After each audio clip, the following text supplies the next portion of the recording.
చేయాలో నేర్చుకున్నాం.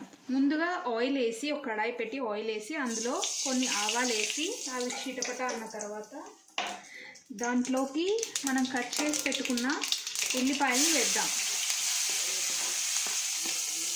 ఈ ఉల్లిపాయల్ని కొంచెం గోల్డెన్ బ్రౌన్ వచ్చేంత వరకు వేయించుకుందాం.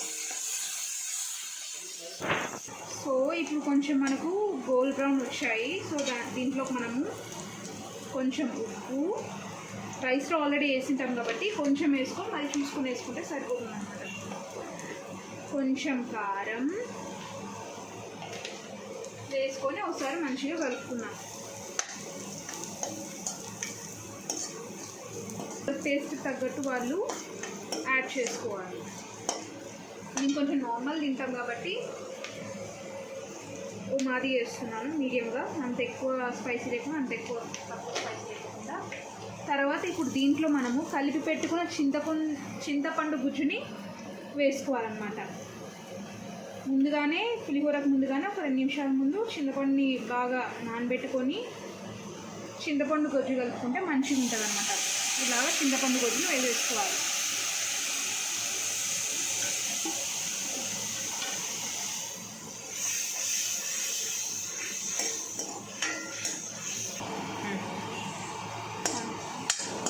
సో ఇందులో మనం చింతపండు గుజ్జు కొంచెం ఇలాగ దగ్గర రాగానే మనము పులియోగర మసాలా ఎంటీఆర్ది వాళ్ళు కానీ ఏ బ్రాండ్ అయినా సరే 1 స్పూన్ వేసుకోవాలి. మనం అన్నం ఎంత ఉందో దానికి తగ్గట్టుగా వేసుకోవాలి. నేను 2 మనుషులు చేస్తున్నాను కాబట్టి 1 స్పూన్ వేసుకున్నాను అనమాట. ఇప్పుడు దీన్ని కొంచెం దగ్గరకు వచ్చేంత వరకు వేపాలి బాగా. ఒక 5 నిమిషాల తర్వాత స్టవ్ ఆఫ్ చేసుకోవాలి, అంతే.